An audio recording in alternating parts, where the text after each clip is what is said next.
दोस्तों, जैसा कि आप जानते हैं कि जब भी कोई फर्टिलाइजर संबंधित कोई नई न्यूज आती है तो हम आप तक जरूर पहुंचाते हैं। तो आज फिर से हमको एक नई न्यूज मिली और वो न्यूज इतनी महत्वपूर्ण है कि आप सबके लिए जानना बहुत जरूरी है, क्योंकि वो खासकर सभी किसान भाइयों के लिए जो लोग खेती करते हैं, जिनको खाद की जरूरत पड़ती है, सबके लिए बहुत ही इंपॉर्टेंट है, बहुत ही महत्वपूर्ण है। तो नमस्कार दोस्तों, स्वागत है एक बार फिर से आपके किसानी चैनल में। मेरा नाम है पंकज। अगर आप पहली बार हमारे चैनल पर आए हैं तो चैनल को सब्सक्राइब कर लीजिए और इस वीडियो को लाइक कर दीजिए। दोस्तों, जो भी चीज़ हम आपको बताने जा रहे हैं उसका हम प्रूफ भी आपको दिखाएंगे, बाकायदा न्यूज़पेपर में निकला हुआ है, तो वो हम आपको अभी कटिंग लगा देंगे, वो आप देख लीजिएगा। उसमें क्या मेन जो बातें हैं वो हम आप तक पहुंचाने के लिए यहाँ पर हम आपको बताने जा रहे हैं। तो दोस्तों, हुआ क्या है कि जो केमिकल एंड फर्टिलाइजर मंत्री जेपी नड्डा जी हैं, उन्होंने अभी 9 तारीख को, इसी दिसंबर के 9 तारीख को राज्यसभा में एक अपना बयान दिया है, जिसमें उन्होंने बताया है कि सरकार जो है एक नया प्रोजेक्ट शुरू कर रही है जो स्पेशल जो है खाद के ऊपर है। तो उससे क्या बदलाव होने वाला है और क्या उसमें होने वाला है, हम आपको सब कुछ एक एक करके बताएंगे। यहाँ पर जो 2025-26 अभी आ रहा है, आपको पता है कि दिसंबर खत्म होने पर है, तो इसके बाद अभी अप्रैल से नया वित्तीय वर्ष शुरू होगा। तो 2025-26 के लिए जो सरकार ने फर्टिलाइजर पर जो सब्सिडी होती है उसके लिए पता है कितना बजट आवंटित किया है। यहाँ पर जो फर्टिलाइजर के लिए आवंटित हुआ है वो 1.84 लाख करोड़ इतना रुपया जो बजट है वो इस वित्तीय वर्ष के लिए स्वीकृत हुआ है, आवंटित हो चुका है ये फर्टिलाइजर की सब्सिडी के लिए।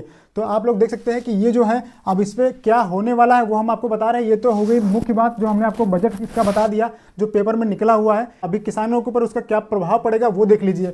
जैसे उन्होंने कहा है कि जो फर्टिलाइजर जिन पर भी सब्सिडी है, जो भी फर्टिलाइजर, अब आप जानते हैं कि ज़्यादातर जो इंडिया में फर्टिलाइजर हैं उन पर सब पर भारत सरकार सब्सिडी देती है। तो जितने भी सब्सिडी वाले उर्वरक हैं उन पर जो है सरकार अपना बोझ कम करना चाह रही है। साफ साफ उस न्यूज़ में अभी आप जब पढ़ेंगे तो आपको लग जाएगा, उसमें झलक एक यही है कि साफ साफ कि सरकार जो है अपना बोझ जो है वो कम करना चाह रही है।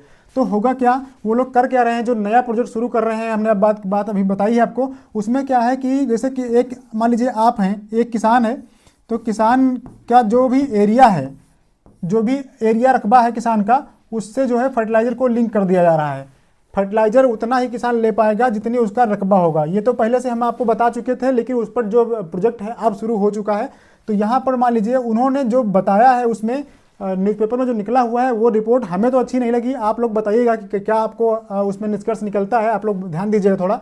जैसे देखिए, यहाँ पर जो एरिया है इसके आधार पर मान लीजिए किसी किसान के पास 1 एकड़ एरिया है, तो 1 एकड़ के लिए उसको कितनी खाद चाहिए, कि स्पेशल यहाँ पर यूरिया की हम बात कर रहे हैं, क्योंकि उस पेपर की कटिंग में हम आपको दिखाएंगे, उसमें कहीं पर भी किसी और फर्टिलाइजर का नाम नहीं लिया गया है, सिर्फ उसमें यूरिया पर फोकस किया गया है, क्योंकि यूरिया ही सबसे सस्ता पड़ता है और सबसे ज़्यादा खपत यूरिया की होती है। तो यूरिया की मार्केट में और ज़्यादा त्राही मचने वाली है, हमें लग रहा है ऐसा। इसमें साफ साफ बताया गया है इस न्यूज़ में कि जो भी किसान का रकबा है उस रकबे के आधार पर उसकी मात्रा तय की जाएगी, कितना उनको देना है। अभी ये तय नहीं हुआ है, ये अभी तय होगा, प्रोजेक्ट शुरू हो चुका है। दोस्तों, इस न्यूज़ में ये बताया गया है कि जो वर्तमान में सिस्टम है सरकार का खाद वाला, उसमें क्या हो जा रहा है कि अपनी ज़रूरत से ज़्यादा किसान इस्तेमाल कर ले रहा है। उन्होंने ये बोला है इसमें, जैसे किसी किसान को अगर 50 बोरी की आवश्यकता है या 10 बोरी की ज़रूरत है, अगर किसी किसान को 10 बोरी यूरिया लगती है तो वो किसान क्या कर रहा है, वो 50 बोरी ले रहा है। यहाँ पर ये लिखा हुआ दोस्तों, अभी आपको दिखा देंगे, उसमें लिखा हुआ है कि उनको 50 बोरी के जो है ले रहा है। क्या ऐसा पॉसिबल है दोस्तों? अभी तक हमें नहीं लगता। कि हम जहाँ तक देख रहे हैं, एक तो यूरिया मार्केट में मिल नहीं रही है, ऊपर से ये कोई ऐसा कोई खाने वाली चीज़ तो नहीं है, चीनी की बोरी तो है नहीं कि आदमी किसान जो है वो 1 बोरी की जगह पर 10 बोरी ले लेगा। अब जहाँ पर जिसको 10 बोरी की ज़रूरत है और 1 बोरी के 5 बोरी, ऐसा पॉसिबल है क्या? कि हम देखते हैं कि यहाँ पर 1-2 बोरी किसानों को मिलना मुश्किल है, दिन भर लाइन में लगते हैं तब जाके उनके 1-2 बोरी यूरिया मिल रहा है। और ऊपर से ये बातें हो रही हैं कि जिस किसान को 10 बोरी की ज़रूरत है वो 50 बोरी ले रहा है। ये तो कोई बात नहीं हुई। हम ना तो सरकार के विपक्ष में है ना पक्ष में है, हम जो लॉजिक वाली बात है वो हम बता रहे हैं। क्योंकि यहाँ हम देख रहे हैं जो जितनी भी सोसाइटी बनी हुई है वहाँ पर भी दिन भर लाइन लगी रहती है, अभी भी लग रही है लाइन।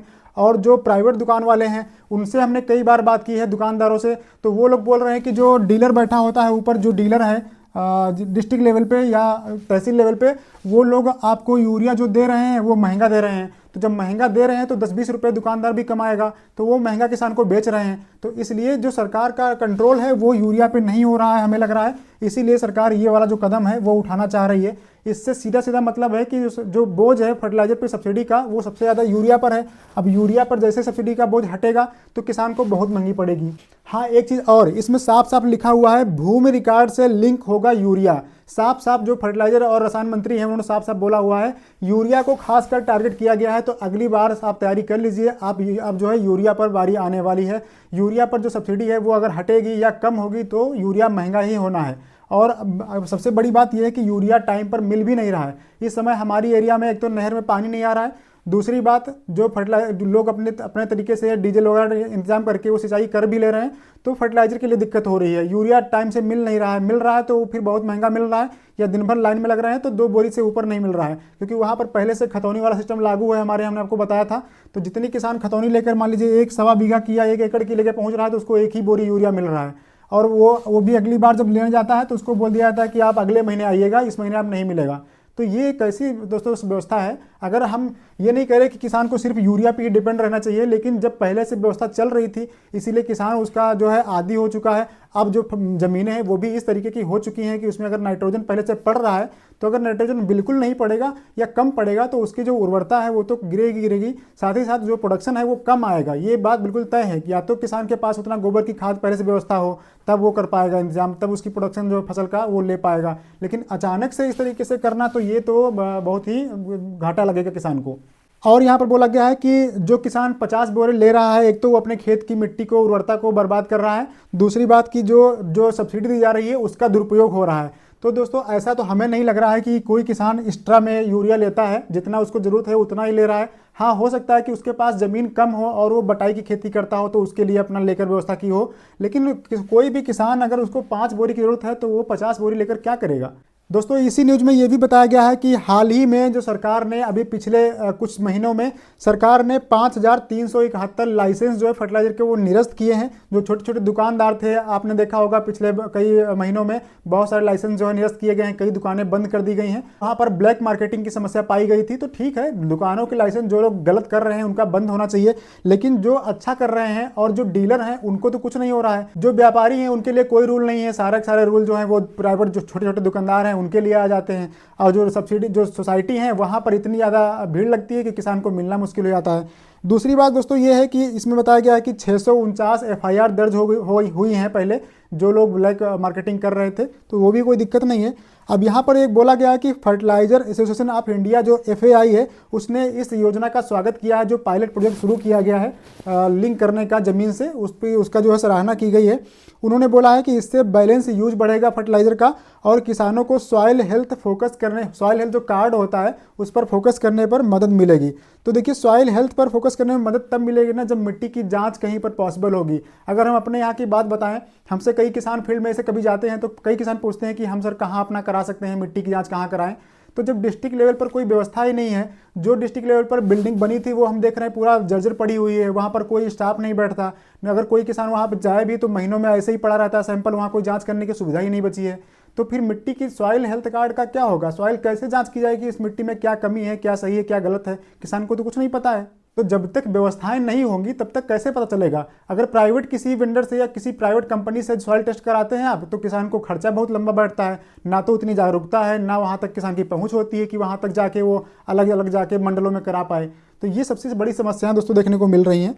दोस्तों सबसे लास्ट बात यह है और सबसे बड़ी बात यह है कि इस जो न्यूज़ है इसमें बोला गया है यह प्रोजेक्ट किसानों को पारदर्शी सब्सिडी देगा। तो देखिए कितना बड़ा पारदर्शी वाला सिस्टम चल रहा है, लेकिन साफ साफ लिखा हुआ है कि लेकिन छोटे किसानों पर क्या असर होगा इस पर नज़र रखी जा रही है। तो अब आप लोग बताइएगा कि इसमें क्या असर होने वाला है। आप लोग कमेंट कीजिएगा और कमेंट में अपनी राय जरूर दीजिएगा कि क्या असर पड़ने वाला है इसका। दोस्तों हम ये चाहते हैं कि सरकार जो भी किसानों के लिए कोई भी अगर कदम उठाती है तो हम उसके खिलाफ नहीं है, लेकिन हम ये चाहते हैं कि जो अगर कोई नियम बन रहा है तो उसमें जो कुछ किसान हैं, चाहे वो बड़े किसान भी शामिल कीजिए, एक कमेटी बना लीजिए। ये मान लीजिए कि ये कमेटी है, इसमें कुछ किसान बड़े भी रख लीजिए लेकिन कुछ किसान छोटे भी रखिए। उनको क्या समस्याएं आती हैं जब रियल में आप उनसे पूछेंगे तभी तो पता चल पाएगा, तभी वो ग्राउंड की जो रिपोर्ट है जब आपको मिल पाएगी तब जाके आपका जो प्रोजेक्ट होगा वो सक्सेसफुल होगा। अगर आप किसी ऑफिस में बैठकर और किसानों के लिए योजनाएं बना रहे हैं तो हमें नहीं लगता कि कोई भी योजना ये सफल होने वाली है और किसानों को इससे कोई राहत मिलने वाली है। आप लोग क्या उम्मीद करते हैं, आप लोगों की क्या राय है, आप लोग कमेंट में जरूर बताइएगा। और हमें मोटिवेट करने के लिए आप लोग इस चैनल को सब्सक्राइब कीजिए और वीडियो को लाइक कीजिए, शेयर कीजिए। चलिए मिलते हैं नए वीडियो, तब तक के लिए नमस्कार, जय हिंद दोस्तों।